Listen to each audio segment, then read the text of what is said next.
Pemirsa, Mabes Polri telah menangkap 4 orang yang diduga sebagai penyebar hoaks 7 kontainer suara tercoblos. Dari penangkapan terakhir, pelaku diduga sebagai pengisi suara dari rekaman yang beredar terkait hoaks surat suara ini.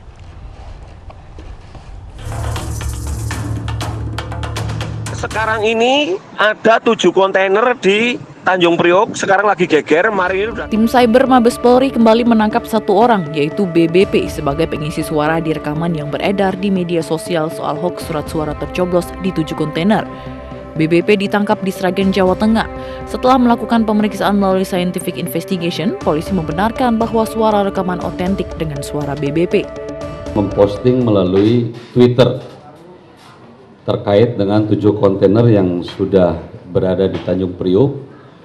Kemudian yang bersangkutan juga dengan sengaja melakukan perekaman terhadap suara yang isinya adalah meyakinkan.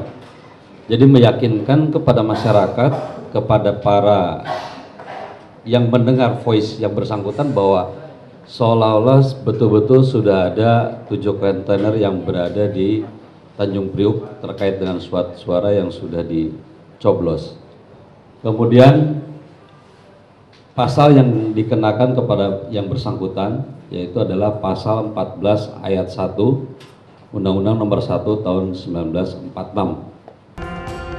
Sementara itu, Presiden Joko Widodo meminta kepada Kapolri untuk menindak tegas pelaku penyebar hoaks surat suara ini. Sebelumnya, tim penyidik Bareskrim Polri sudah mengamankan 2 orang lainnya yang diduga sebagai pelaku penyebar hoaks 7 kontainer surat suara yang sudah dicoblos pada Rabu pekan lalu. 2 orang tersebut berinisial HY yang diamankan di kawasan Bogor dan LS yang diamankan di wilayah Balikpapan. Keduanya diamankan karena diduga ikut menyebarkan informasi mengenai hoaks 7 kontainer surat suara yang sudah dicoblos. Namun penyidik tidak melakukan penahanan karena keduanya bukan merupakan aktor intelektual penyebaran hoaks mengenai surat suara tersebut. 2 orang tersebut dari penyidik Cyber Bareskrim tidak melakukan penahanan, tapi melakukan pendalaman terhadap keterangan-keterangan yang disampaikan kepada penyidik. Kemudian penyidik sudah melakukan memprofiling dan mengidentifikasi siapa yang menyebarkan hoaks terhadap hoaks tentang 7 kontainer tersebut. Ya, ini yang sedang dikerjakan maupun didalami oleh penyidik. Pihak kepolisian juga menambahkan nantinya pelaku yang diduga menyebarkan informasi mengenai surat suara yang sudah dicoblos tersebut terancam hukuman hingga 10 tahun penjara. Sementara mengenai kemungkinan pemanggilan terhadap Wasekjen Partai Demokrat Andi Arief karena terkait cuitannya di media sosial, pihak kepolisian menyebutkan tidak menutup kemungkinan untuk memanggil dan melakukan klarifikasi terkait hal tersebut. Kini Komisi Pemilihan Umum menyerahkan sepenuhnya kasus hoaks 7 kontainer surat suara tercoblos kepada pihak kepolisian. KPU berharap kepolisian bisa bertindak cepat. Hal ini agar pihak yang bertanggung jawab bisa memberikan klarifikasi dan mengakhiri kesimpang siuran di tengah masyarakat.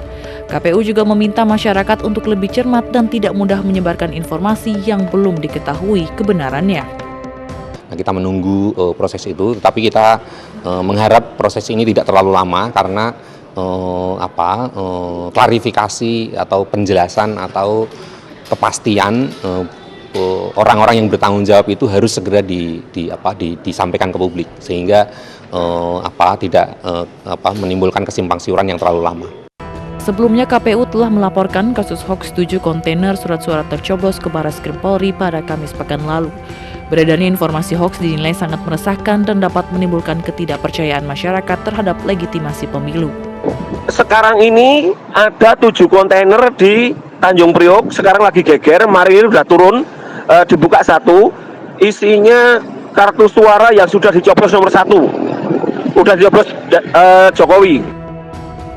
Kabar hoaks temuan 7 kontainer yang sudah tercoblos ini berawal dari pesan suara yang beredar dari aplikasi grup WhatsApp. Dari pesan suara inilah, Wakil Sekretaris Jenderal Partai Demokrat Andi Arief sempat men-tweet di akun Twitternya @andiarif untuk mengecek kebenarannya. Kabar ini semakin ramai dibicarakan mengingat Andi memang salah satu politikus yang getol bicara di sosial media. Namun diketahui tweet ini tidak bertahan lama. Tak hanya itu, berita hoaks ini juga ramai di media sosial dan mendapatkan komentar dari para elit politik. Tim Liputan iNews melaporkan.